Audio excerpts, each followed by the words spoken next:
గణతంత్ర దినోత్సవ 76వ గణతంత్ర శుభాకాంక్షలు. రేపటితో పాలకవర్గ పీరియడ్ ముగియబోతా ఉన్నది. దాంట్లో భాగంగా ఈరోజు ఈ విర్చువల్ సమావేశానికి ముఖ్య అతిథిగా వచ్చినటువంటి హైదరాబాద్ పార్లమెంట్ సభ్యులు గౌరవనీయులు సురేష్ కుమార్ షెట్కర్ గారు, మరి మున్సిపల్ చైర్మన్ ఆనంద్ స్వరూప్ షెట్కర్ గారు, మరి కమిషనర్ జీవన్ గారు, జీవన్ నాయక్ గారు, వైస్ చైర్మన్ మా సోదరుడు శంకర్ గారు, ఇంకా వేదిక పైనటువంటి అందరు కౌన్సిలర్లందరికీ పేరు పేరున ఇక్కడికి వచ్చినటువంటి పూర్వ ప్రముఖులకు అందరికీ, పాత్రికేయ మిత్రులకు అందరికీ కూడా నా యొక్క నమస్కారం. మీరందరికీ తెలుసు, అందరూ నారాయణ ఖేడ్ మొత్తము రూలింగ్ పార్టీ గత ప్రభుత్వం టీఆర్ఎస్ ప్రభుత్వం ఉంటే కూడా నారాయణ ఖేడ్ మున్సిపాలిటీ ఎన్నికల్లో కాంగ్రెస్ పార్టీకే మెజార్టీ ఇవ్వడం జరిగిందని చెప్పి, కాంగ్రెస్ పార్టీ మీద నమ్మకం ఉంచి మెజార్టీ ఇస్తే దొంగదారిన కోప్షన్ మెంబర్లు వాళ్ళందరూ చేసుకొని వాళ్ళు కైవసం చేసుకోవడం జరిగింది. ముఖ్యంగా మా జీవన్ రెడ్డి గారు అప్పుడు ఎమ్మెల్సీ ఉంటే కూడా నారాయణ ఖేడ్ గురించి మున్సిపాలిటీలో ఓటు హక్కు వినియోగించుకొని ప్రయత్నించినా కూడా మనం చైర్మన్షిప్ పదవి పొందలేకపోయినాం. దాని తర్వాత మీకు అందరికీ తెలుసు పరిణామాలు. మనం మళ్ళీ మన కాంగ్రెస్ అభ్యర్థి అయినటువంటి ఆయన ఆనంద్ స్వరూప్ షెట్కర్ గారికి చైర్మన్గా ఎన్నుకోవడం జరిగింది. వారి కౌన్సిలర్లు కూడా గత ప్రభుత్వంలో అభివృద్ధి ఏం జరగలేదని వారు కూడా మాకు సహకరించడం జరిగింది. కాబట్టి ఈ 11 నెలలు మేము వచ్చిన తర్వాత 1.5 year అవుతా ఉంది. 1.5 yearలో ఎన్నో కార్యక్రమాలు చేపట్టడం జరిగింది. మీరందరూ చూస్తారు, ముఖ్యంగా అన్నీ తాగునీటి సమస్య చాలా ఉండే. తాగునీటి సమస్య గురించి ఎన్ఏపీ ద్వారా కూడా సపరేట్గా నారాయణ ఖేడ్ మన టౌన్కి నీళ్ళు తీసుకురావడం జరిగింది. తర్వాత రోడ్లు, ఒక నేషనల్ హైవే ఇక్కడ మనదైతే మెయిన్ హైవే ఒకటి ఉందో చాలా ఇబ్బందికరంగా ఉన్నది. ఫస్ట్ రోడ్ వైడనింగ్ చేసిన తర్వాత డివైడర్ కడితే బాగుండే, కానీ ఆ డివైడర్ కట్టడం వలన ఉన్న రోడ్డు కూడా పోవడం జరిగింది. చాలా ప్రజలు ఇబ్బంది ఎదుర్కొంటున్నారు. ఇదే కాకుండా ట్రాఫిక్ ఎక్కువైంది, యాక్సిడెంట్స్ కూడా చాలా అవుతూ ఉన్నాయి. తర్వాత పరిశుభ్రత కూడా లోపించింది. మేమందరం కూడా దీనికి మీటింగ్లో మొత్తము తీర్మానం చేసి ఆ ప్లాస్టిక్ నిర్మూలన చేయాలని చెప్పేసి మేము ఇక్కడ చేపట్టడం జరిగింది. చాలా మట్టుకు ప్లాస్టిక్ నిర్మూలిస్తూ ఉన్నారు. ఇంచుమించు 60%, 70% దాన్ని సాధించడం జరిగింది మున్సిపాలిటీ తరఫున. తర్వాత ముఖ్యంగా విద్యుత్తు, లో వోల్టేజ్, నారాయణ ఖేడ్ ఎక్కడ చూసినా ఏ గల్లీలో చూసినా లో వోల్టేజ్ అని చెప్పడం జరిగింది. గత 10 సంవత్సరాల నుంచి మరి ఏం చేసినో నాకు అర్థం కాదు. వచ్చిన తర్వాత ఎక్కడ చూసినా లో వోల్టేజ్, ఎక్కడ చూసినా మళ్ళీ కరెంటు ఇబ్బందులు స్టార్ట్ అయినాయి. కరెంటు ఇబ్బందులు స్టార్ట్ కాగానే కాంగ్రెస్ వచ్చింది, కరెంటు పోయింది, కాంగ్రెస్ వచ్చింది, కరెంటు పోయిందని చాలా ఫస్ట్ ఇంకా మేము పదవిలోకి వచ్చి మేము ప్రభుత్వం ఏర్పడి 1 నెల 2 నెలలు కూడా కాలేదు, కాంగ్రెస్ రాగానే కరెంటు పోయిందని ఇట్లా మొత్తం బ్లేమ్ చేయడం జరిగింది. దాన్ని తీసుకొని కనీసం ఒక 5 165 kV ట్రాన్స్ఫార్మర్లు ఇక నారాయణ ఖేడ్ టౌన్కి, తర్వాత ఒక 10 100 kV ట్రాన్స్ఫార్మర్లు, ఇక సింగిల్ ఫేస్ అవన్నీ అయితే పర్వాలేదు. తర్వాత చాలామంది డీడీలు కట్టి వెయిట్ చేస్తూ ఉంటారు ఇంత 6 నెలలు 8 నెలలు సంవత్సరం నుంచి. అట్లాంటి వాళ్ళకు కూడా సరిగా విద్యుత్ మౌలిక సదుపాయాలు కల్పించలేకపోయింది. అట్లాంటి వాటిని మేము అన్నిటి కూడా మేము రాగానే మొత్తం క్లియర్గా అందరికి ఎప్పటికప్పుడు డీడీల ప్రకారం డేట్ ప్రకారం అన్నీ చేయడం జరిగింది. ఏ డిపార్ట్మెంట్ కూడా 3-4 సార్లు రివ్యూ పెట్టలేదు. ఓన్లీ కరెంట్ డిపార్ట్మెంట్ మీదనే 4 సార్లు రివ్యూ పెట్టడం జరిగింది. నియోజకవర్గంలో కరెంటు ప్రాబ్లం ఎక్కడ ఉండకుండా చేయాలని చెప్పేసి మా గౌరవ మంత్రివర్యులు బట్టి విక్రమార్క గారు దీనికి 4 శంకరపేటకు 70 లక్షలు, దీనికి 4 కోట్లు ప్రతిపాదిస్తే 3 కోట్ల రూపాయల వరకు ఇప్పుడు మనకు శాంక్షన్ అవుతుంది. ఎక్కడ పోయిన లైన్స్, కొత్త లైన్స్ వేయలేదు, కొత్త బైఫర్కేషన్ లైన్స్ వేయలేదు. ఎలాంటి ఎప్పుడు ఉన్నానో గత కాంగ్రెస్ ప్రభుత్వం దిగిపోయేటప్పుడు అట్లే ఉన్నాయి, ఒక్క సబ్స్టేషన్ కూడా లేదు. కాబట్టి మళ్ళీ నారాయణ ఖేడ్కు లో వోల్టేజ్ అని అంటే నారాయణ ఖేడ్ చుట్టుముట్టు ఎక్కడ ప్లేస్ లేకపోతే తిమ్మాపూర్లో జాగా తీసుకొని అక్కడ సబ్స్టేషన్ ఏర్పాటు చేయడం జరిగింది. మీకు అందరికీ తెలుసు.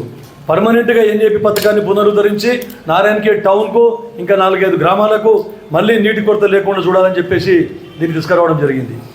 అట్లే అమృత్ల 13.5 కోట్ల రూపాయలతోనే మొన్న ఎంపీ గారు తర్వాత కలెక్టర్ గారు వారి ఆధ్వర్యంలో మొన్ననే ఫౌండేషన్ వేసి 3 వాటర్ ట్యాంకులకు మరొక సంపుకు 10 లక్షల కెపాసిటీ గల సంపుకు మేము చేయడం జరిగింది. అది తక్కువ, ఇంకా సరిపోదు మనకు.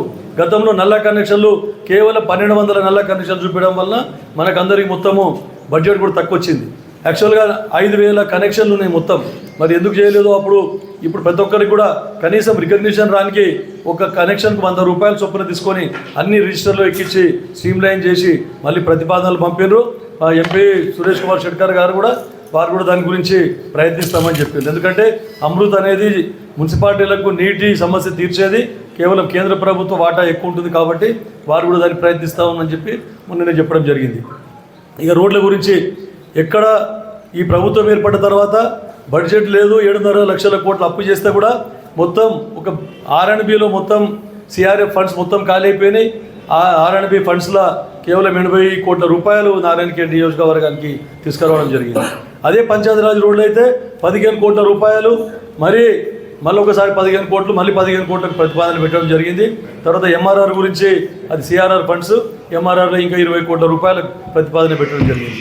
నారాయణఖేడ్ మున్సిపాలిటీలో ట్రాఫిక్ తగ్గించాలని అందరికీ భూములు కోల్పోయే వాళ్ళందరికీ కూడా కన్విన్స్ చేసి కొంచెం భూమిలో పోయినా కూడా మనకు అందరికీ ట్రాఫిక్ ప్రాబ్లం సాల్వ్ అవుతుందని చెప్పేసి చుట్టుముట్టు తర్వాత రామ్ మందిర్ కానీ అక్కడ పోవాలంటే మనకు అప్రోచ్ లేకుండే, ఇక్కడ నుంచి కంటికి పోవాలంటే చాలా ప్రాబ్లం ఉండే.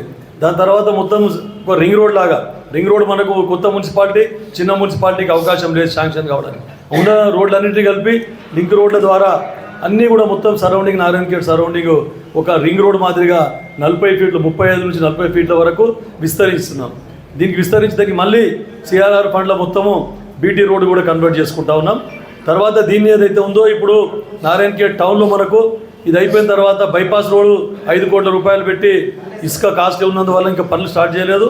అది ఒక 5 కోట్ల రూపాయలతోని మొత్తం అది బైపాస్ రోడ్ కంప్లీట్ చేసుకుంటే ట్రాఫిక్ మొత్తం దాన్ని డైవర్ట్ చేసి ఏదైతే మళ్ళీ పాత మెయిన్ రోడ్ ఉన్నదో దానికి కూడా మొత్తం ఒకసారి వాళ్ళు BT చేసి మళ్ళా R&Bకి ఇది NHలో ఉంది, దాన్ని R&B కన్వర్ట్ చేస్తారంట. ఐదర్ BT రోడ్ కానీ లేదంటే టోటల్గా డివైడర్ తగ్గించి టోటల్గా CC రోడ్ అక్కడ నుండి మొత్తం నెహ్రూ నగర్ వరకు కూడా CC రోడ్ చేసే విధంగా ప్రతిపాదనలు పంపించడం జరిగింది. ఒకవేళ అది కూడా ఈ బైపాస్ రోడ్ అయిపోతే ఆ పని కూడా శాంక్షన్ చేసుకొని చేయడం జరుగుతుందని చెప్పేసి మీకు అందరికీ చెప్తా ఉన్నాం. ఒకటే కాకుండా మున్సిపాలిటీలో ఏవైతే అన్ని గవర్నమెంట్ స్కీమ్స్ ఉన్నాయో రేషన్ కార్డులు కానీ తర్వాత ఇండ్లు కానీ ఇంకా డబుల్ బెడ్రూమ్ గురించి చెప్పాలి. గత ప్రభుత్వంలో డబుల్ బెడ్రూమ్ మొత్తం మధ్యాహ్నం ఆపేసింది. ఎవరెవరికి ఇచ్చిందో ఒక నిజాంపేట్ పిప్రి తెలియదు, లాటరీ సిస్టమ్ అంట. గరీబ్ ఎవరైతే పూరెస్ట్ అమంగ్ ద పూర్ ఉన్నారో వాళ్ళకి ఇవ్వాలని ప్రతిపాదించినాం ఈ ప్రభుత్వం. తర్వాత ఇంకా మిగిలిన పనులు ఏవైతే ఉన్నాయో వాటి గురించి కూడా మేము ప్రపోజల్స్ పంపితే గౌరవ మంత్రి పొంగులేటి శ్రీనివాసరెడ్డి గారు 6.5 కోట్ల రూపాయలతోనే వాటికి మిగిలిన పని కంప్లీట్ చేయాలని చెప్పడం జరిగింది. త్వరలో దాన్ని కూడా తీసుకొని ఇందిరమ్మ ఇళ్లతో పాటు అప్పటి డబుల్ బెడ్రూమ్ ఇన్కంప్లీట్ ఉన్న డబుల్ బెడ్రూమ్ కూడా కంప్లీట్ చేసి నిజంగా ఎవరికైతే అర్హులు ఉన్నారో వారిని గుర్తించి వారికి కూడా ఇవ్వడం జరుగుతుందని చెప్తా ఉన్నాం. ఇక వివిధ సంక్షేమ పథకాలు అయితే అందరికీ తెలిసినాయే, కానీ కేవలం ఈ వడ్డీ మాఫీ ఒకటి దీంట్లో వస్తలేదు. మెప్మా వాళ్ళకు కూడా చెప్పడం జరిగింది. అన్ని గ్రామ పంచాయతీలలో IKP వాళ్ళకు రుణం మాఫీ అయింది, కానీ మున్సిపాలిటీలలో కొత్త మున్సిపాలిటీలలో ఇప్పటి వరకు కాలేదు. దాని గురించి కూడా మా కమిషనర్ గారు ఎన్నోసార్లు లెటర్ రాశారు, పరిశీలన చేస్తూ ఉన్నారు. ప్రభుత్వం దృష్టికి తీసుకొని పోయినాం, అది కూడా అవుతుంది. ఇంకా అన్ని సంక్షేమ పథకాలు కూడా చాలామందికి 200 యూనిట్ల లోపల ఉన్న వాళ్ళకి అందరికీ ఫ్రీగా విద్యుత్ కూడా ఇవ్వడం జరిగింది. మీకు అందరికీ తెలుసు. గ్యాస్ సిలిండర్లు 500కే గ్యాస్ సిలిండర్ ఇవ్వడం జరిగింది. తర్వాత 500 గ్యాస్ సిలిండర్లకు కొంతమంది సోదరిమణులు అక్కడక్కడ మాకు రాలేదు సార్ అంటే వాళ్ళ డీలర్లతో కూడా మేము సంప్రదించడం జరిగింది. నిన్న మళ్ళీ MDOలు అందరితో మీటింగ్ పెట్టుకున్నాం. ఎన్ని గ్రామాలలో కూడా ఈ 500 సిలిండర్ పథకం కొంచెం ఇంకా చాలామందికి రాలేదని చెప్పేసి కంప్లైంట్స్ వస్తే మళ్ళీ ఒకసారి డీలర్లు అందరినీ పిలిచి ఎంతమంది LPG గ్యాస్ డీలర్స్ ఉన్నారో వాళ్ళందరినీ పిలిచి అందరి MDOలను పిలిచి DSOని పిలిచి త్వరలో మీటింగ్ పెట్టమని చెప్పేసి నిన్ననే చెప్పడం జరిగిందని చెప్పేసి చెప్తా ఉన్నాం. అన్నీ ఒకటి, ఎందుకంటే మనకు బడ్జెట్ లేదు. తక్కువ బడ్జెట్లో అప్పులు చేసి మనమేమో సోనియా గాంధీ తెలంగాణ ఇచ్చినప్పుడు 17,000 కోట్ల రూపాయలతోనే కేసీఆర్ గౌరవ అప్పటి ముఖ్యమంత్రి గారి చేతిలో పెట్టిపోవడం జరిగింది. ఇప్పుడు ప్రభుత్వం మారిన తర్వాత మన గౌరవ ముఖ్యమంత్రి రేవంత్ రెడ్డి గారి చేతిలో 7.5 లక్షల కోట్ల అప్పుతో పెట్టడం జరిగింది. మళ్ళీ కాంట్రాక్టర్కి ఇవ్వాల్సిన బిల్లులు 45,000 కోట్లు, డిస్కంలకు కరెంటు బకాయిలు 80,000 కోట్లు, ఎన్నో గ్రామ పంచాయతీలకు అంత పారిశుద్ధ కార్మికులకు కూడా మధ్యాహ్న భోజన పథకం కార్మికులకు కూడా చాలా 6 నెలలు పెండింగ్ పెట్టిపోవడం జరిగింది. ఇవన్నీ ఒక్కొక్కటి ప్రక్షాళన చేస్తూ కొంచెం లేట్ కావచ్చు, కానీ ఆలస్యమైనా కూడా ఖచ్చితంగా అన్నీ కూడా నెరవేరుస్తాము. మా ప్రభుత్వం ఇచ్చిన హామీలు నెరవేరుస్తామని చెప్పి ముగిస్తా ఉన్నాను.